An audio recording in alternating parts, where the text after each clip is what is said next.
I'm Simon with Simon Says 314, and today we have a special guest, Alan. Hi. So, Alan, tell me a fictional story. A fictional story. Once upon a time, there was a little girl that put on a spacesuit and wanted to go to the moon because she wanted to keep her pajamas there. So every night, when it was bedtime, she could go to the moon, get her PJs, and change, and then come home and be ready for bed. And each night she would do that and take pictures along the way. Fascinating. That's my fictional story. Excellent. Thank you. The end. The end. So, tell us a little bit about yourself. My name is Alan Whitehead. I am the father of a little 5-year-old girl who is crazy. My wife Nina is not as crazy, although she married me. I teach psychology here at Southern Virginia University, and my favorite shoes are Chuck Taylor All-Stars. Are you a big shoe person? I wouldn't say I'm a big shoe person, but I notice when I walk around and people are wearing Chuck Taylors, I just gravitate and I think, nice shoes. I just like it. Excellent. I'm a big sock person. Soccer? Let's see if I can get my socks here sock. on the camera. There we go. Nice. How do you choose your socks in the morning? Sometimes I try to pick something. I'm wearing brown pants today, and so these have a little bit of brown in them. I hear that the thing nowadays is to wear two different socks. I haven't done that yet, but maybe I will. I've got one or two that have a hole in them, so I can always keep the other. So I don't really have any rhyme or reason other than maybe trying to match a little bit. That works. That makes sense. So, why do you think that I chose you for an interview? Because the assignment was coming due and you needed somebody? You tell me. Interesting. Or do you not tell me? Well, I wasn't planning on telling you, but that's not actually the reason. Okay. I just valued you and the input that I thought you would give. Great. But That's a lot of pressure for me. Yeah, well, if the other reason was what it took to get an interview, then we'll go with that one. All right. Either one's fine. Okay. All right. So, yeah, what's something that you are passionate about? I'm passionate about a lot of things. I'm passionate about learning. That's why I got into teaching. Interestingly, I was voted most likely to become a teacher in high school. And so here I am 1 or 2 years later. And I like learning. I like being in a classroom. I like having that exchange. I'm passionate. So back to your question of passion. I'm passionate about new information and new knowledge. I think most of us, regardless of the subject or the setting, it doesn't have to be in a classroom, when we have those moments of, wow, this is really neat, right? Where we can almost, I wish there was some other way of describing it.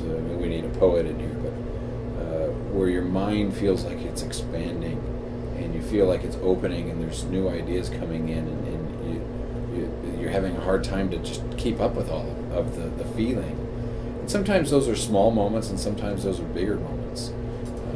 But I think that's what I'm passionate about, and it's fun to be a part of that as an instructor. It doesn't always happen, but I hope that it happens maybe once or twice in a class period or in conversations. So I think learning and ideas, that's kind of what I'm passionate about. If you had 5 or 10 minutes to talk to an audience, is that what you talk about? That would be one thing, sure. Yeah, I think ideas. I like ideas. I did the Gallup Strengths a while back, and ideation was one of my strengths. As I kind of learned more about that and thought about it, I thought, yeah, that's right. I do like those things, regardless of the field. So I'm just trying to think how I would, for 5 or 10 minutes, if I were to speak to an audience, what would I say to them about ideas? I don't know. I'd have to consider that. Okay. Excellent. Do some ideas stand out in your mind that you've had in the past? Sure, and I wouldn't say they're all mine, right? Just ideas generally, the concepts learned, and that this, if I say ideas or something that I'm passionate about or that I'm interested in, it's a big subject.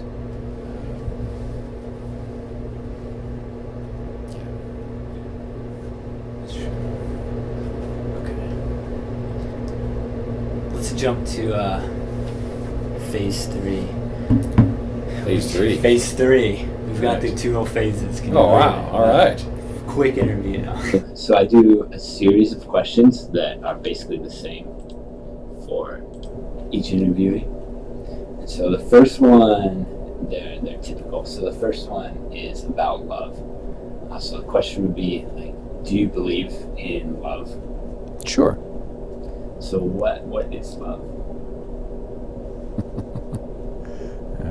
What is love? I think one way of looking at love, I would venture, is genuinely caring for and being concerned about the well-being of another individual. Somehow that would be, you would want their well-being would take precedence over your own. That's kind of how I think about love. And of course, the first thing I would think about is my family. When I think of love, is I would want them to be happy and them to be taken care of before myself. It's perhaps an example is if my daughter is sick, I wish that I could be sick instead of her.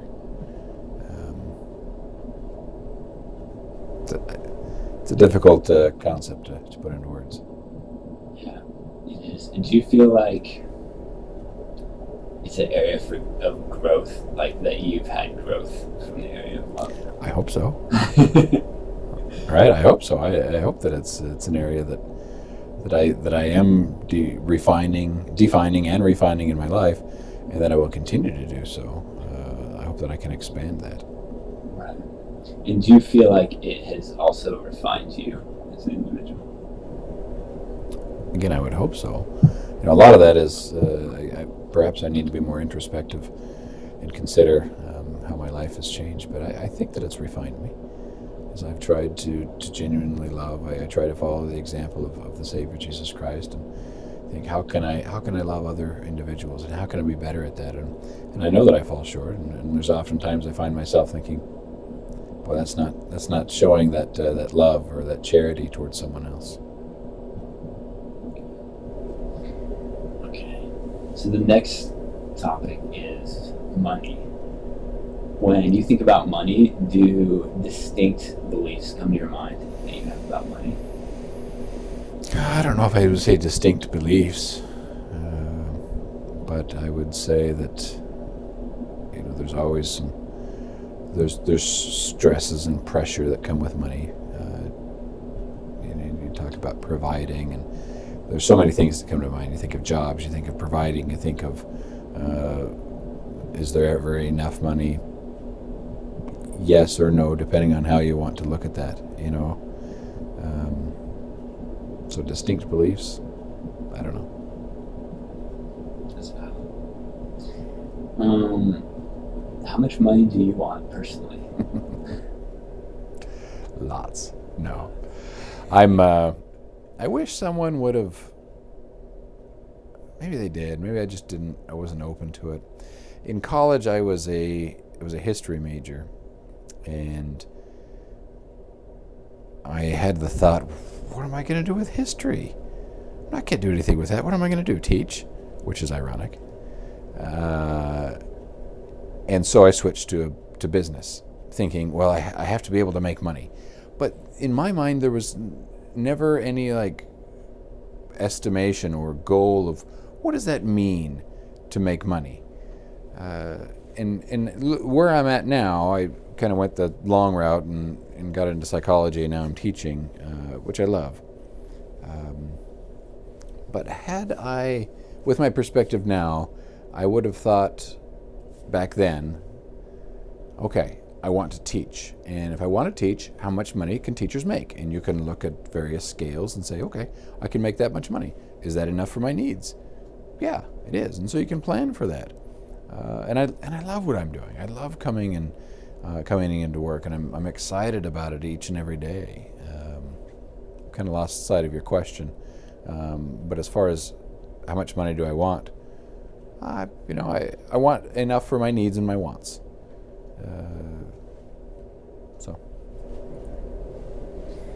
What positive things do you want to do with money? Provide for my family, materially, as well as experientially. Oh, that's a tough word. I want to have experiences. Those are often what we remember, when we think back about our own childhood and our own growing up, or at least I know I do. I think about experiences that I had. And that doesn't mean they have to be elaborate trips, but the things that we have done together, and maybe that's a trip to the park, or a dinner or something else. Occasionally, you do think about. My daughter remembers that we went to Disney World this last summer, and that cost some money. It's kind of needs and wants. I need to spend time with my family. I want to go to Disney World, or I want to go to the park. Wants can fulfill your needs, and so that's what I would hope to do with my money, is provide experiences for my family. Do you have areas outside your family that you'd also like to contribute with money? Sure. Yeah, it would always. It's the old. You win the lottery. What are you going to do with your time and your money, right? What do you want to do? So of course you want to take care of your family. You'd take care of some of those things, but you'd love to be able to help someone else, and get someone else up on their feet. And I think that's where a lot of people are. Is they struggle to, whether it's indebtedness or something of that nature. Is if you're in debt, you're trying to get to dead broke, right? You're trying to get to zero, and for some wouldn't it be such a lift to be able to get to that point where they can provide for themselves and get to them to that point. So charitable giving, of course. I hope that I can have some altruism in my life. Although, again, back to our question of love and charity, is that of course I struggle with that. But yeah, I'd like to do that. There's businesses that I'd love to be able to start and run. All sorts of things. Okay. Excellent. Okay. Do you believe in aliens? Yes. How do you define aliens? Would be the follow-up, or the previous question I should have asked. How do you define aliens? I would define aliens. Well, I love science fiction, so let's get that out in the open. I would define aliens as individuals that live on other planets, and I believe that that God has other children that live on other planets. I don't believe they have giant eyes and they're green or anything like that. As much as I love science fiction, that's what I believe. So they're only green on Halloween, right? Only green on Halloween or in the movies. Okay. What about ghosts? Well, certainly we believe in a spirit world. We believe that the spirit world is here. And so what is a ghost? Again, it kind of depends on what you mean by ghosts. I believe that the spirit world is here, and it's very close to us. It's very near. And some individuals have the ability to feel and detect that, whereas others do not. So are ghosts real? Sure. We believe in a Holy Ghost. So I don't think it's anything to be afraid of. What about magic? Again, how do you define magic? I just watched a David Blaine show the other day, and just thinking, how did he do that? right? And there's kind of the fun of that, of not knowing and wanting to know, and you think it's this mystery. I mean, all things have to occur somehow. So is it magic? No, there's always a process to things. I mean, you could look at chemistry and feel like there's magic in that. So no, I wouldn't. There's just. So strictly speaking, no, I don't think there's magic. All right. So now we get to the big questions. Oh, okay. Those aren't big. Those aren't big at all. All right. No, I'm just kidding. Where do we come from as human beings? Well, again, a lot of these answers are rooted in my religious beliefs and my faith. I believe that we're children of God and that we came from a premortal existence where we lived with Him. We don't know much about that. We know that we lived there. We know that we were loved and that we were learning and progressing to a point where we came here to earth. So I think that's where we came from. Wherever that location is.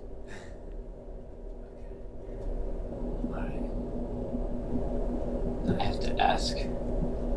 So we came from God. Mm-hmm. Where did God come from? Where did everything begin? Exactly. We don't know. We don't know. It's a hard concept. That question reminds me of trying to wrap my head around this concept of infinity, right? As not as a mathematical concept, maybe as a time perspective, that after every tomorrow will be another tomorrow. And I think I can grasp that. But the other way is before every yesterday was another yesterday. I can't do that. And so you think, where did God come from? I don't know. We don't know. I know that He exists. I feel that, and I've learned to trust those feelings. I've heard lots of different interesting ideas, but I don't know. He just is, I suppose. He came from somewhere. So what is the purpose of life? The purpose of life is to have really good lemon bars. Really good lemon bars. So have you achieved the purpose? I would say, well, there are many purposes to life. I think one is to love.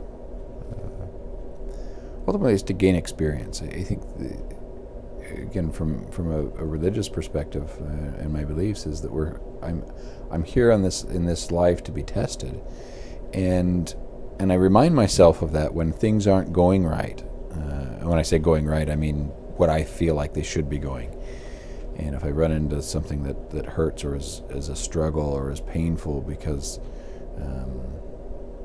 for a variety of reasons, I have to remind myself that this is kind of the point of this life, is how will I react in these points? Am I going to turn to the Lord and follow His guidance and His direction, or am I going to turn inward and fall into destructive types of behaviors? I was at a point years ago in my life that I was really frustrated because I felt like I wasn't moving forward, and I felt like I was trying to do everything I could. And there was an incident that happened in my life, and I thought, well, that wasn't the way it's supposed to go for me, right? I'm doing all the check boxes, and then I should get this great thing here, and it didn't happen, and it was really hard, and that's kind of when it's something that I'd always recognized, but I think the first time I just kind of put it into this, that's why I'm here. I'm here to say, when these moments happen, am I going to continue doing these things like I have been doing, or do I turn into another path?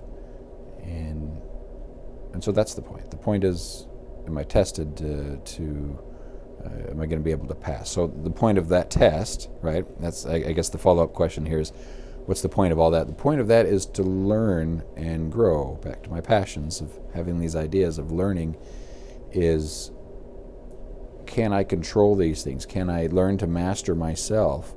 Because I believe that God wants to give me all that He has, right? It's this inheritance. I can learn to become like him. And I can only do that if I've learned to master myself and to follow these rules. And in that I can find joy and happiness and peace and love and all those things. So you believe in a post-life, like life after life? Sure. What's the purpose of that? Yeah, I think we were just talking a little bit about that. The purpose of that life is to grow and to become like God. Is that I believe that we are His children, that I am His son, and that I have the potential to grow and become like Him. And I believe that I can be with my family forever.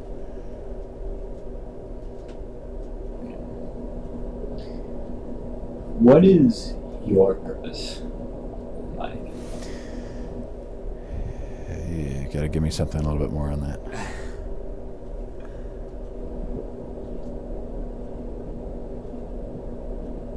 Do you have some overarching visions? Okay, so what's driving me? Why am I living? Yeah. That's a great question. Sometimes I ask myself that. Right? It's like, what's the point of all this? Well, of course, it comes back to I'm here to be tested, and so my purpose is to be tested and to grow and develop. But specifically, I would say my purpose is I like to have fun and smile. And what does that really mean? To me, that means I can have fun. I'm happy. That's probably a better way of saying it.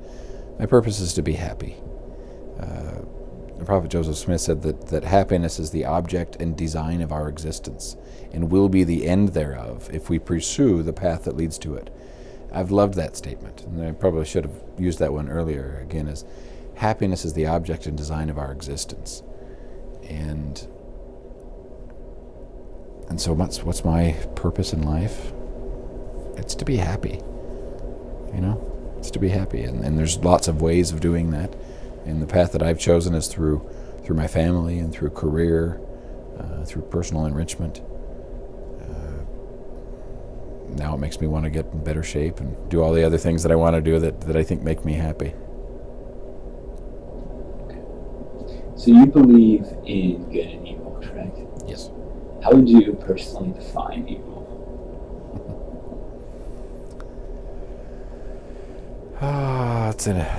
It's a big concept. I would say good and evil would in its simplest form is just a result of our choices. Good choices and bad choices. Good and evil. A good choice would be to, let's make this not as horrific. Good choice would be to avoid hitting the squirrel on the road. An evil choice would be to run the squirrel over on purpose. You can magnify that into something a little bit more applicable or personal as far as human life or any other thing. But so it's a result of our actions is how I would define it. So, what makes you laugh? Sometimes hearing the word laugh makes you laugh, right? Especially right after a question of a little significance like oh yeah, like good and evil. It doesn't take much to make me laugh. I think I'm genuinely a happy person. I study humor as a field of research, and so jokes make me laugh. Humor makes me laugh. And people that trip make me laugh. These things are funny. It's an interesting question of what makes someone laugh and what is funny.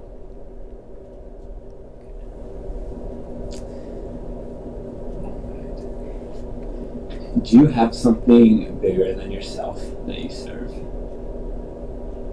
My car. Your car. Self-serve.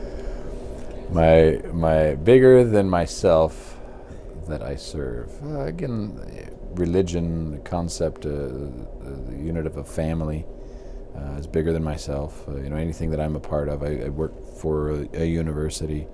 I teach, so I'm a part of this of a classroom, and I'm part of those things that are bigger than myself. I serve them in that sense.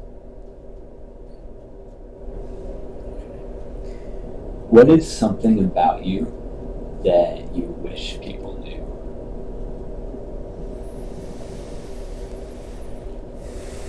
Well, maybe that I had a teacher once that said, how did he phrase it?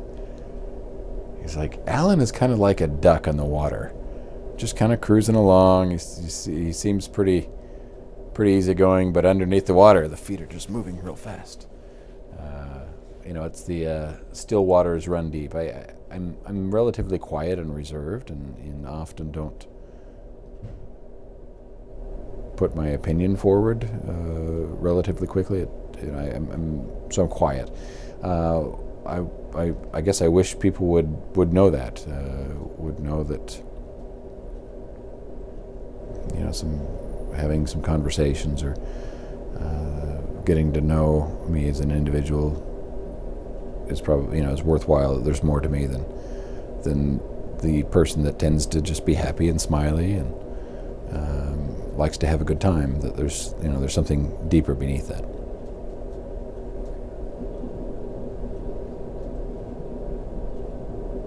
If you had to choose one word for people to remember you by, what would it be? Happy. Happy. What is something that you actually feel like you're good at?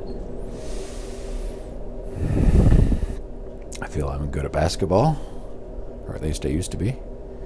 I feel that I'm good at chess. I feel that I'm trying to be good at being a dad and a husband and a teacher.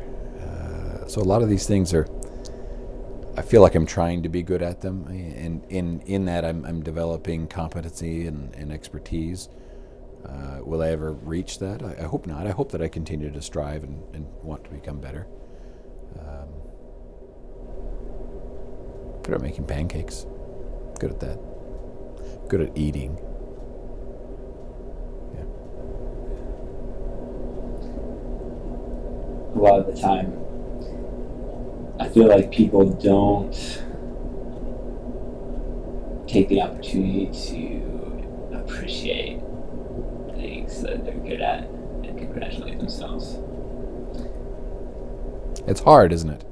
It's hard to do that. It's hard to go in and say, I'm really good at this. Because there's always a skeptic on the other side. And I walk out of classes, for example, and I feel like I'm good at this. I like teaching, and I think it's fun. I hope my students are learning.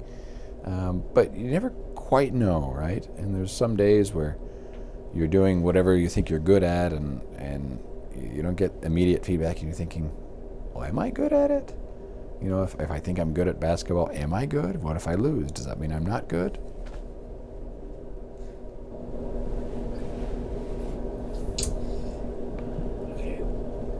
What's something that you probably never ask someone to do for you, but if they did it, it would actually be super helpful?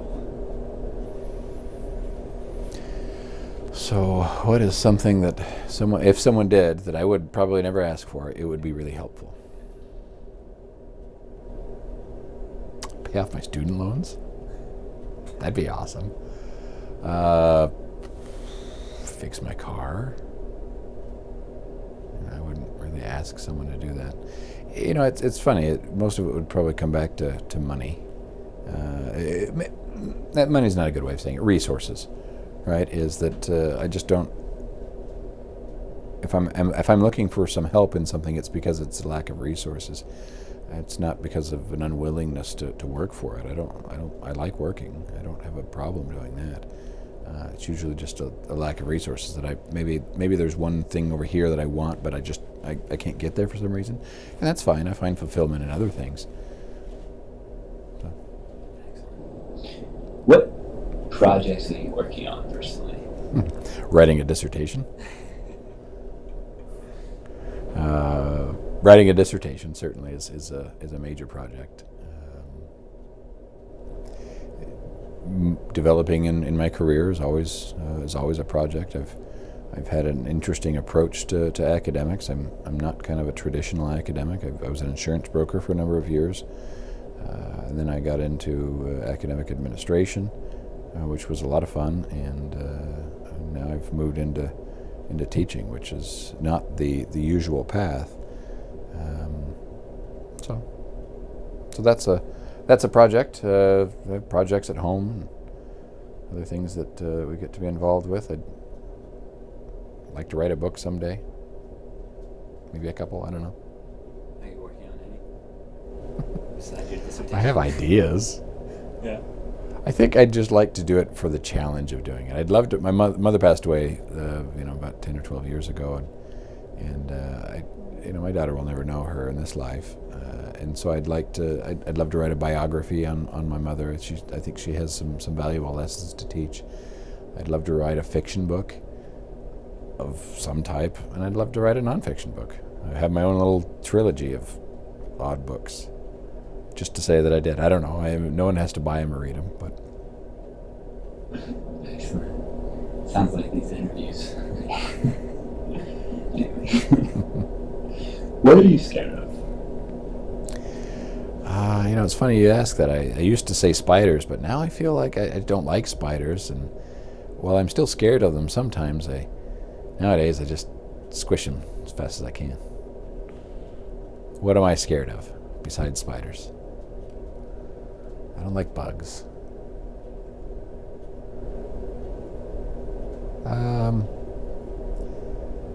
There's always a fear of not being able to provide or fulfill your responsibilities. And there's always a fear of being unappreciated.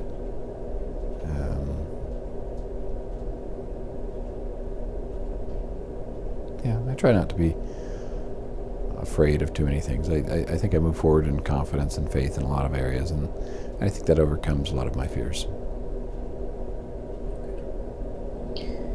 What advice do you have for the world? Learn to laugh and be happy. I don't have anything profound to say in life other than, learn to be happy and learn to improve. I tell my classes is, can you leave my class having learned one new thing? That doesn't seem like accomplishing a whole lot. Like you learned one thing in that class? But I hope that, they can leave a class period, let's say that, having learned one new thing. And whether that's from the material we're covering in class, I hope so. But maybe even more so, I hope that my advice is that we can learn one new thing. We can learn, we can grow in some new area that, I hadn't thought about that before. And that one thing can stay with us, and not that it's forgotten. There's a study I was just reading earlier about literally walking out of a doorway makes us forget things. And so what's that one thing that I can hold on to when I walk out the door, and that can help me be a little bit better and a little bit different because of those experiences? Somehow that's my advice. That's good advice. And the great thing about one thing every class period is that it turns into many things in the semester. Hopefully, right? Yeah. Hopefully, maybe that should be the final. That would be fascinating. List 28 new things, or how many class periods we have. Yeah, that would be really fascinating. Actually. I haven't written the final. Maybe I'll come up with it. Yeah. You contrast that with 0 things learned each class period. That's right. Well, 1 is better than 0. In this case. Yeah. I think there's personally genius in that strategy. But, is there anything that you haven't expressed? Okay. I just realized how broad this question would be in this circumstance. Because it hasn't felt this broad before. What's something that you haven't expressed yet that you would like to express to the world?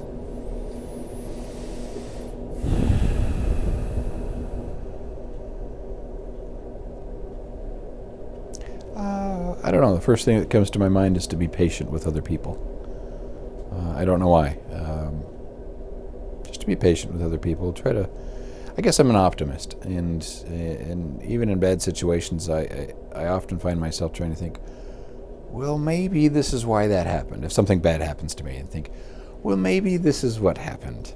And sometimes people that I talk with get annoyed by that. Why? How could you think that? Well, I don't know. We just don't know. We don't know the whole story, right? There's the saying that you can slice cheese pretty thin, but there's always two sides. Or you can make a pancake pretty thin, but there's always two sides. I'm a big believer in that, is that, I look at something in one perspective and someone else might look at it from another. So I would say be patient for whatever that's worth. That's good advice.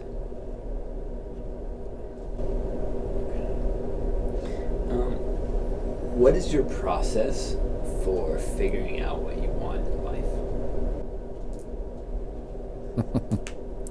I'll let you know when I figure it out.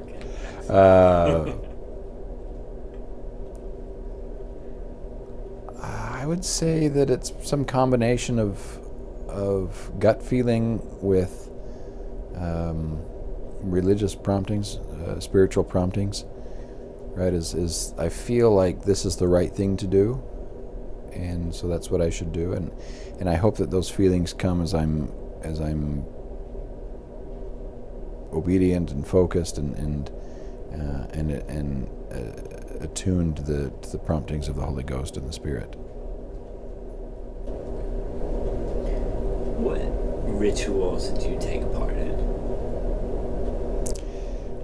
I guess it would depend on how you define rituals. I get up in the morning. I shower every day. That could be a ritual. These are things that we do all the time or frequently. Religious rituals of going to church and partaking of the sacrament. Saying hello to people. You can think. Again, it depends on how you define a ritual as. Hi, how are you? But you don't really ask how they are. You're just saying that. Is that a ritual? Well, maybe. So I would guess those are some rituals I take part in. Okay. What rituals have you chosen to take part in? Well, when you ask it like that, it makes me think of a religious perspective. At least that's what comes to my mind. And so, joining the church, baptism, attending the temple, being married, all these are the rituals that come to my mind. Yeah. What is a kind act that someone has done for you that you remember?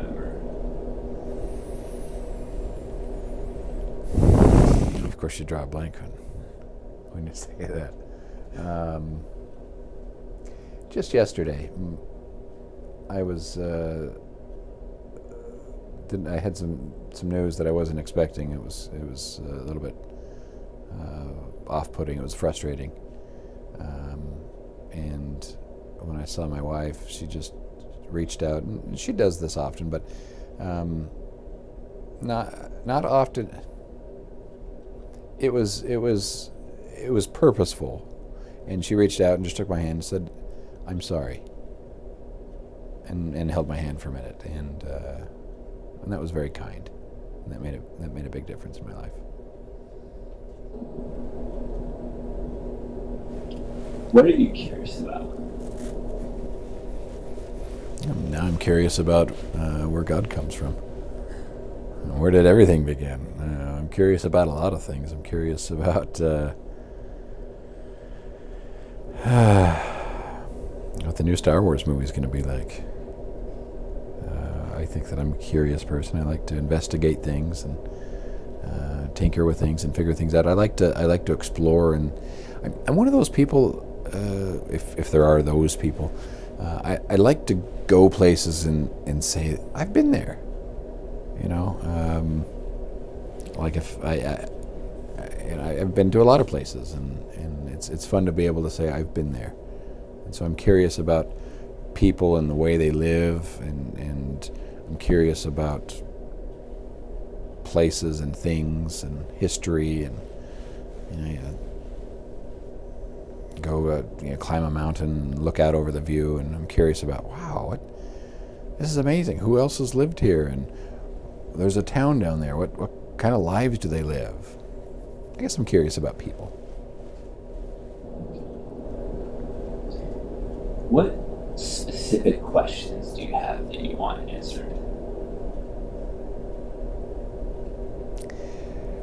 When will my dissertation be done? What should I be when I grow up?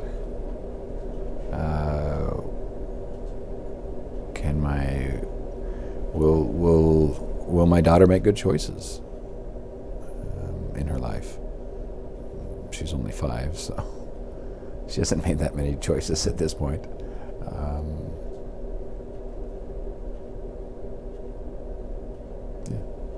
I mean, is it a question of fortune telling, or is it a question of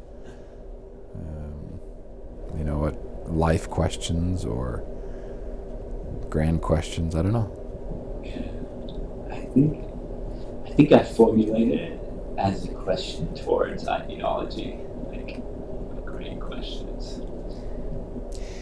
I'm always curious. Maybe it's from my sci-fi love of science fiction. I look at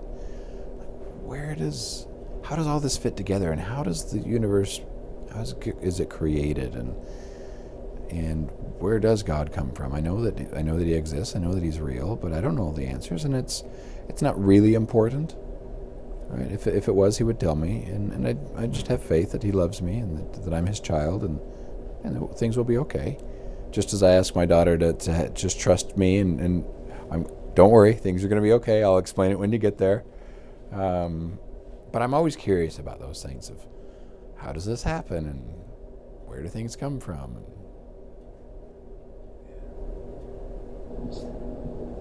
So, with everything that goes on in life, is it worth it?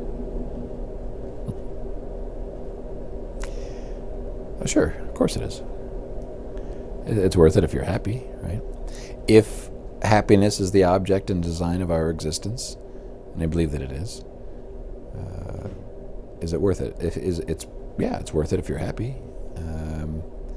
So is happiness something you go down to the store and buy? No, it's a state of being. It's something you choose to be, right? It's a choice that you have to make all the time, every day. There's things that get you down and get you frustrated, but you can find ways to be happy, even though it can still be stressful. So yeah, it's worth it.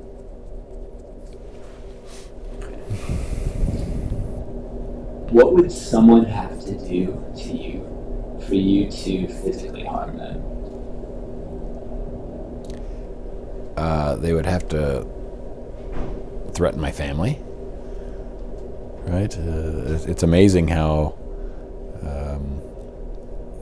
you can suddenly feel such anger and rage. My wife said this once, is that she had thought we were at a hotel down in Florida, and there was a bridge that went across the street. My daughter and I went over there to get in the car, and my wife, I don't think, realized that, and heard this car screeching into the driveway there, and some yelling was happening, and she, for whatever reason, thought they might have just hit my family's car, and they could have injured them, and she said she felt this rage of like, I'm gonna rip them out of their car, and I would probably answer the same thing as what would it take for me to hit someone? I don't feel like I've ever really done that,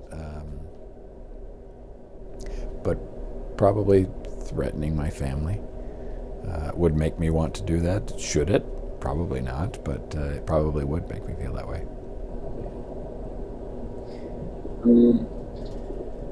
So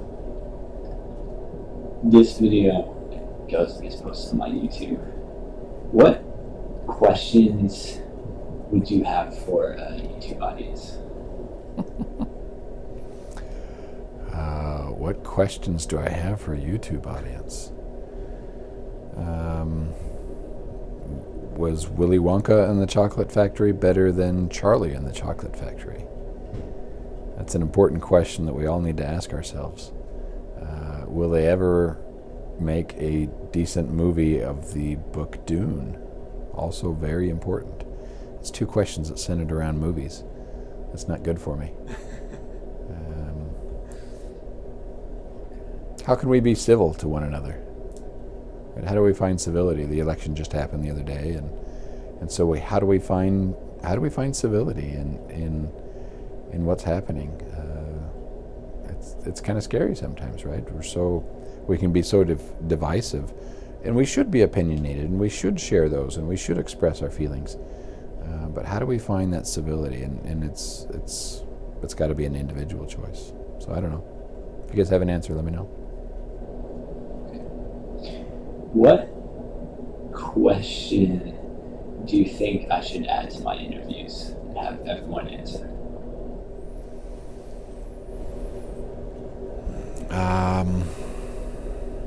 I would ask people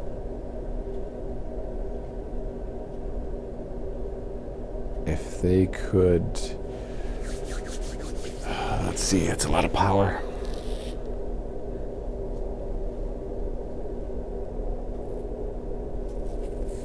If they could only eat one thing, one type of meal for the rest of their lives, what would it be? Like breakfast, lunch, and dinner kind? No, like I can only have pancakes for the rest of my life. Of course, you're always going to have follow-up questions. Well, what about this? Well, yeah. Let's say the answer was you can only have pancakes for the rest of your life, but you can have strawberries with it, or you can put things with it. But pancakes are what you have to eat for the rest of your life. So the question would be, if you could only have one meal, what would it be? And so, pancakes for morning, breakfast, lunch, and dinner. But you can switch it up, but you'd always have to have pancakes. So that's the answer. You reverse engineer the question. So is that your answer? You choose pancakes? Ah, boy. I might go with waffles, now that I say all that. I might go with waffles, because you can make some pretty good meal out of waffles. That's true. Okay. What questions are you constantly asking yourself?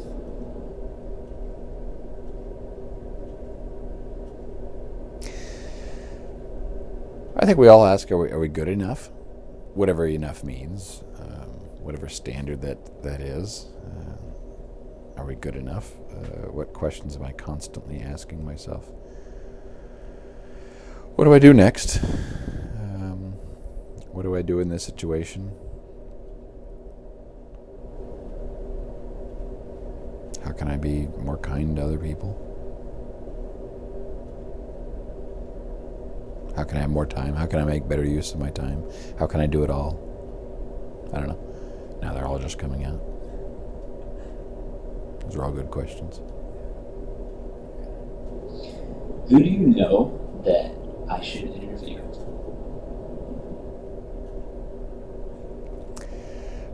Section 2 of General Psychology. All of them? Sure. Okay.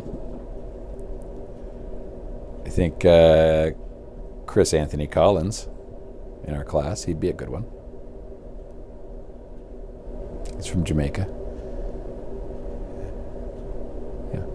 Okay. I think we have an interesting class. I think anyone in our class would be an interesting person to interview. So they'd be, because they're so diverse and interesting, this would be why. Yeah, I think we have an interesting class of individuals. They have a lot of different experiences and perspective on things. Okay. What are 3 things that you are grateful for?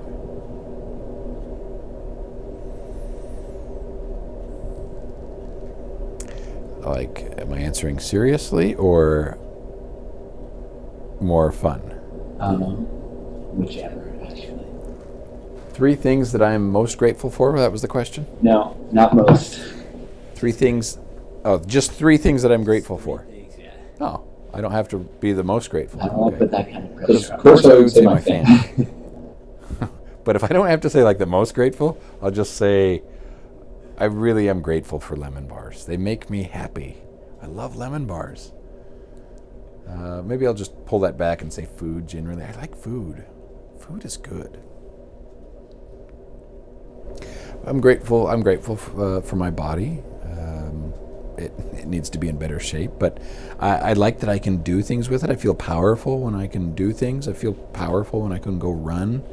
Mihai Csikszentmihalyi talks about this concept of flow and optimal performance, and how we can feel that when we're involved with things mentally and physically.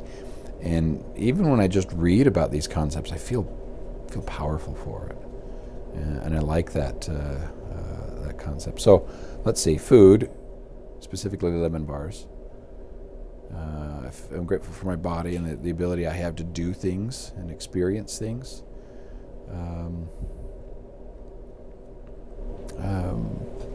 The other thing that comes to my mind is I'm grateful for the stars.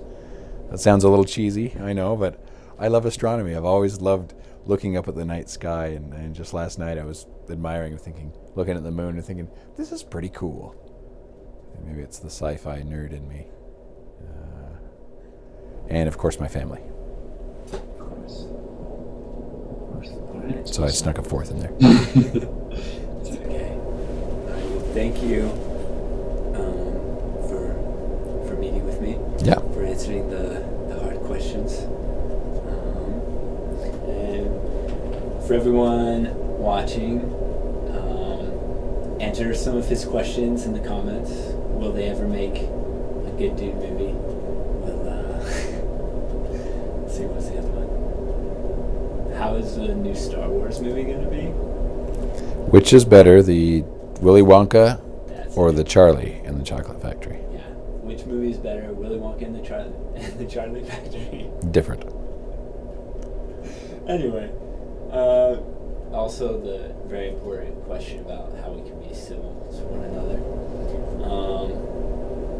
Make some comments.